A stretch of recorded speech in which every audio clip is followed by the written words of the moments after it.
सुप्रभात बच्चों। आज हम कक्षा 6 के भूगोल विषय का पाठ 7 हमारा देश भारत का पहला प्रकरण भारत की स्थिति के बारे में पढ़ेंगे। तो चलिए करते हैं शुरू। अध्याय 7 हमारा देश भारत। भारत एक बहुत बड़े भौगोलिक विस्तार वाला देश है, यानी कि भारत बहुत बड़ा देश है। काफ़ी दूर तक ये फैला हुआ है।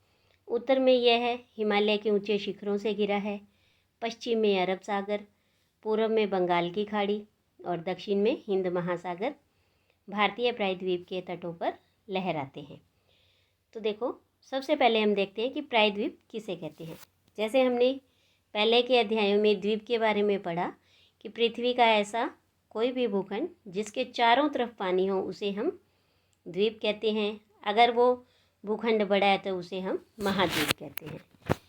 लेकिन पृथ्वी का ऐसा कोई भूखंड जिसके 3 तरफ पानी हो उसे हम क्या कहेंगे? प्रायद्वीप कहते हैं। तो भारत ऐसा ही देश है जिसके 3 तरफ पानी है और इसीलिए इसे भारतीय प्रायद्वीप कहा जाता है।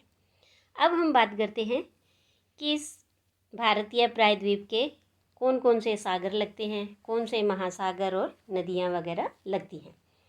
तो सबसे पहले इसकी उत्तर दिशा में यहाँ पर देखिए, तो यहाँ पर आपको हिमालय के ऊंचे ऊंचे शिखर हैं, श्रेणियाँ हैं, वो दिखाई देती हैं।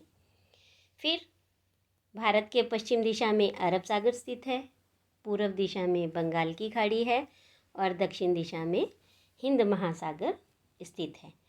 इसके बाद हम बात करते हैं क्षेत्रफल की, कि जो भारत का क्षेत्रफल है वो है 32,87,263 वर्ग किलोमीटर। ये भारत का कुल क्षेत्रफल है। और क्षेत्रफल के आधार पर भारत विश्व में 7वां बड़ा देश है। तो नंबर 1 पर, तो अगर हम बात करें कि विश्व में सबसे बड़ा देश कौन सा है क्षेत्रफल के आधार पर, तो नंबर 1 पर है रूस। उसके बाद है कनाडा, चीन, अमेरिका और इस तरह से करते करते भारत है वो 7वें नंबर पर आता है। अब इसके बाद क्षेत्रफल के बाद बात करते हैं हम उत्तर में कश्मीर से लेकर दक्षिण में कन्याकुमारी तक भारत का जो ये विस्तार है ये कितना है। तो ये विस्तार है 3,200 किलोमीटर। और बिल्कुल ऐसे ही पूर्व में अरुणाचल प्रदेश से लेकर पश्चिम में गुजरात के कच्छ के रण तक जो इसका विस्तार है वो है यहाँ से यहाँ तक 2,900 किलोमीटर। तो इस तरह से हमने देखा कि भारत का क्षेत्रफल कितना है और उत्तर से दक्षिण तक और पूर्व से पश्चिम तक भारत का कुल विस्तार कितना है। इसके बाद भारत के अंदर कौन कौन से स्थल रूप पाए जाते हैं। जैसे हमने इससे पहले अध्याय 6 में विभिन्न स्थल रूपों के बारे में पढ़ा था, वैसे ही भारत में भी ऊंचे ऊंचे पर्वत, भारतीय महामरुस्थल, उत्तरी मैदान, असमान पठारी सतह, तटीय भाग, द्वीप समूह स्थल रूपों की विभिन्नता को बताते हैं। यहाँ जलवायु, वनस्पति, वन्य जीवों के साथ साथ भाषा और संस्कृति में भी बहुत भिन्नता है, अंतर है। और इसी विविधता में ही हम एकता को पाते हैं। और ये सारी जो विविधता में एकता हमारी परंपराओं में दिखती है। और यही कारण है कि इतनी विभिन्नता होने के बावजूद भाषाएं अलग हैं, बोलचाल अलग है, पहनावा अलग है, संस्कृति अलग है, त्यौहार अलग हैं, रंग रूप अलग है। इतनी विविधता होने के बावजूद भी हम सब एक राष्ट्र में बंधे हुए हैं। तो वर्ष 2011 से अब तक भारत की आबादी 120 करोड़ से अधिक हो चुकी है और चीन के बाद विश्व का दूसरा सबसे अधिक जनसंख्या वाला देश भारत है। यानी जनसंख्या के आधार पर पूरे विश्व में सबसे बड़ा देश है वो है चीन और नंबर 2 पर जनसंख्या के आधार पर है भारत। और अगर हम बात करें क्षेत्रफल की, तो क्षेत्रफल के आधार पर सबसे बड़ा देश है वो है रूस और भारत है 7वें स्थान पर। इसके बाद देखिए हम बात करते हैं स्थिति की। जैसे कि हमने अध्याय 2 में गोलार्धों के बारे में पढ़ा था, उत्तरी गोलार्ध, दक्षिणी गोलार्ध, अक्षांश रेखाएं, देशांतर रेखाएं, इन सब के बारे में हम पहले अध्याय 2 में पढ़ चुके हैं। हमने उसमें पढ़ा था कि भारत उत्तरी गोलार्ध में स्थित है। जैसे कि देखो, ये मानो पृथ्वी है और इसे हमने बीचों बीच 0 डिग्री विषुवत रेखा में विभाजित किया और भारत है वो यहाँ पर इस गोलार्ध में स्थित है, यहाँ पर। अब इसके बाद बात करते हैं हम कि कर्क रेखा, जो कि देश के लगभग मध्य से होकर गुजरती है।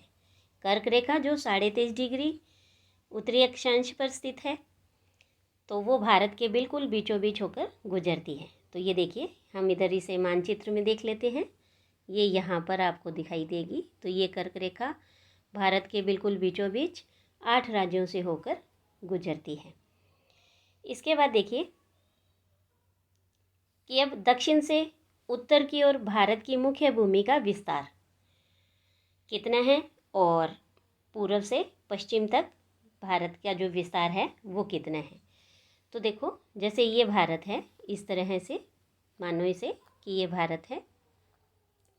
अब देखो कि दक्षिण से, यहाँ से उत्तर तक, ये जो भारत की मुख्य भूमि है वो है 8 डिग्री 4 मिनट उत्तरी अक्षांश से 37 डिग्री 6 मिनट उत्तरी अक्षांश तक। ठीक है, ये तो हुआ भारत का दक्षिण से उत्तर तक का विस्तार। फिर हम बात करते हैं पश्चिम से पूर्व तक भारत का विस्तार कितना है। तो पश्चिम में 68 डिग्री 7 मिनट से 97 डिग्री 25 मिनट तक, ये है जो पूर्वी देशांतरों का विस्तार है। अगर हम पूरी पृथ्वी को, पूरे विश्व को या पूरी पृथ्वी को सिर्फ 2 ही गोलार्धों में बांट दें, पूर्वी गोलार्ध और पश्चिमी गोलार्ध, तब भारत किस गोलार्ध में होगा। तो देखो, जैसे कि ये पूर्वी देशांतर से पूर्वी देशांतर के बीच में है, तो इसीलिए भारत की जो स्थिति है वो पूर्वी गोलार्ध में ही होगी। तो बहुत बड़े देशांतरीय विस्तार लगभग 29 के कारण यहाँ के 2 छोर पर स्थित स्थानों के स्थानीय समय में बहुत अधिक अंतर हो सकता है। अब देखिए कि ये 29 डिग्री कैसे आया। जब हम बात करते हैं कि 97 डिग्री 25 मिनट पूर्वी देशांतर की, और उसमें से हम ये 68 डिग्री 7 मिनट पूर्वी देशांतर को जब घटाते हैं तब ये आएगा। और भारत का जो विस्तार है वो जैसे यहाँ पश्चिम से पूर्व तक इतना है। तो इस विस्तार का अधिक होने के कारण इसमें क्या है कि 2 स्थानों के, जो इतनी दूरी पर स्थित 2 स्थान हैं, उनके बीच का जो समय का अंतर है वो लगभग कितना, 2 घंटे का हो सकता है। जैसा कि हमने पहले पढ़ा कि प्रत्येक 1 डिग्री देशांतर के लिए स्थानीय समय में 4 मिनट का अंतर होता है, यानी 1 डिग्री पर कितने मिनट का अंतर आएगा, 4 मिनट का। अब देखो कि भारत के अंदर 29 डिग्री का अंतर आ रहा है, तो लगभग आ जाएगा ये 2 घंटे के आसपास। तो पश्चिम में गुजरात की अपेक्षा पूर्व के अरुणाचल प्रदेश में सूर्योदय लगभग 2 घंटे पहले होता है। और हम पहले ही पढ़ चुके हैं कि 82 डिग्री 30 मिनट पूर्वी देशांतर के स्थानीय समय को भारत का मानक समय क्यों माना गया है, और इस याम्योत्तर को भारत का मानक याम्योत्तर भी कहा जाता है। इसके बाद देखिए कि यहाँ एक प्रश्न बनता है कि बड़े देश जिनका विस्तार पूर्व से पश्चिम की ओर बहुत अधिक होता है और वहाँ पूरे देश का मानक समय एक नहीं होता है, जैसे कि संयुक्त राज्य अमेरिका है, वहाँ 7 मानक समय हैं, कनाडा में 6 मानक समय हैं। तो रूस में कितने मानक समय हैं, तो रूस में 11 मानक समय माने गए हैं। इसके बाद देखिए हम बात करते हैं अब भारत के पड़ोसी देशों की, कि भारत के कितने पड़ोसी देश हैं। तो भारत के 7 पड़ोसी देश हैं। तो 7 देशों की जो स्थलीय सीमाएं हैं वो भारत की सीमाओं से जुड़ी हुई हैं, और इन देशों के नाम हम अभी देख लेते हैं। लेकिन इनमें से कौन कौन से देश हैं जिनकी सीमाएं समुद्र से नहीं जुड़ी हुई हैं, और दक्षिण में समुद्र में स्थित दो द्वीप जो कि हमारे पड़ोसी हैं वो है श्रीलंका और मालदीव। और भारत को श्रीलंका से अलग करती है पाक जल संधि। तो चलिए सबसे पहले क्या है, हम ये मानचित्र ही देख लेते हैं जिसमें भारत के पड़ोसी देशों की वर्णन किया गया है।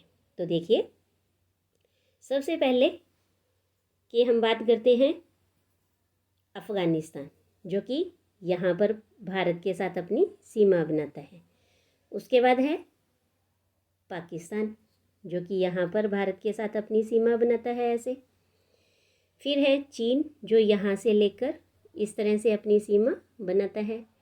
नेपाल, भूटान, बांग्लादेश और म्यांमार। इस तरह से ये जो 7 देश हैं भारत के साथ अपनी स्थलीय सीमाएं बनाते हैं। फिर यहाँ पर है श्रीलंका और मालदीव। ये समुद्र के अंदर भारत के 2 पड़ोसी देश हैं।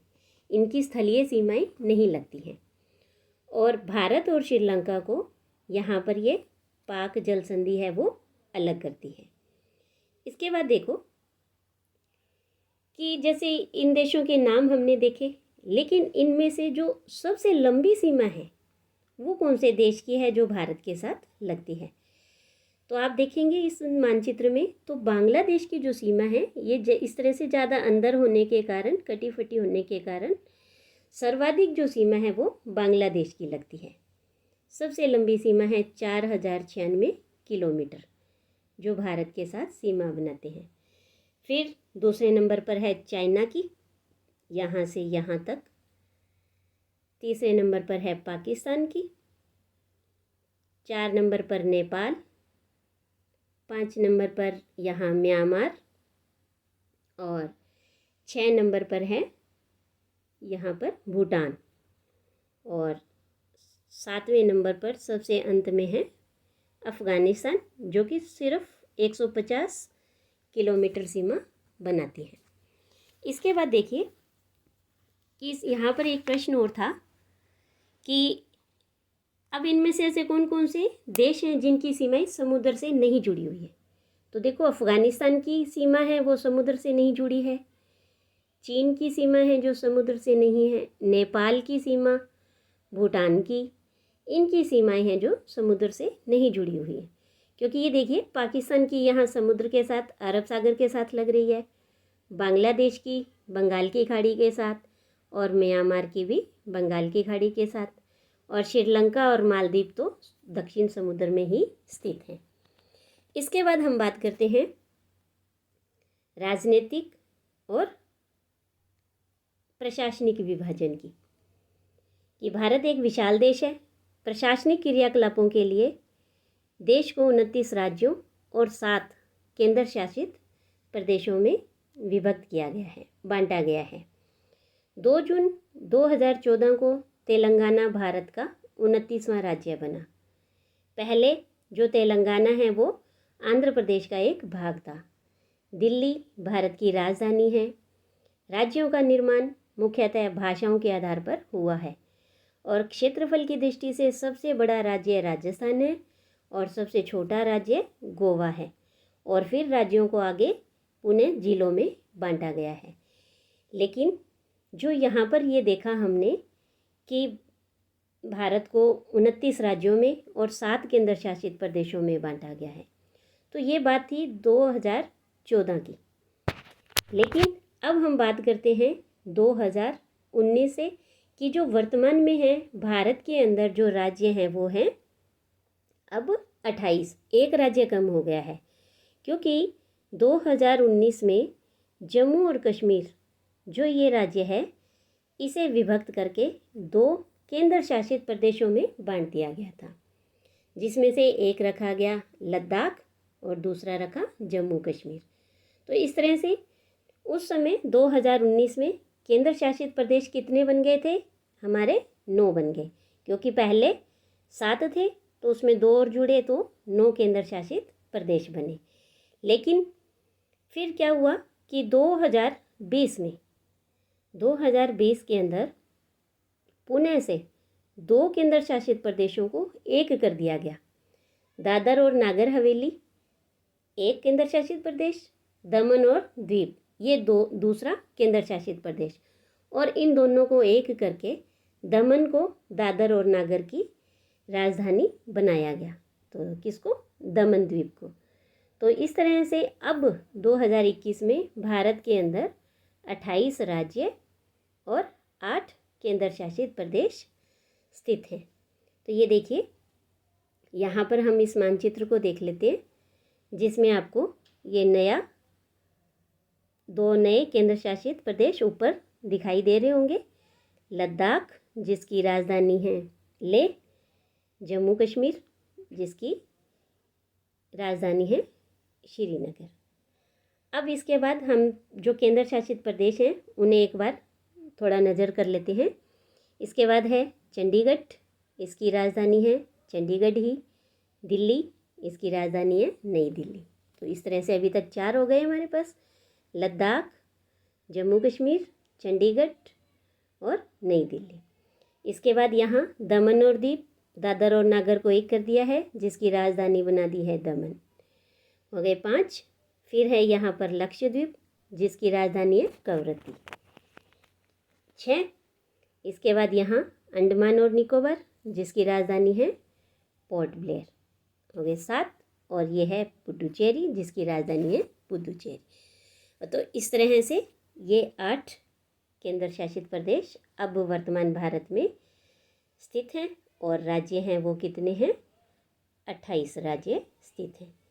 इसके बाद हम बात करेंगे भौतिक विभाजन की, कि भारत के अंदर कौन कौन सी भौतिक आकृतियाँ पाई जाती हैं, यानी स्थल रूपी पर्वत, पठार, मैदान, तट, द्वीप समूह, ये सब। तो ये जो भारत का भौतिक विभाजन है वो हम अगली वीडियो में पढ़ेंगे। आज के लिए इतना ही। धन्यवाद।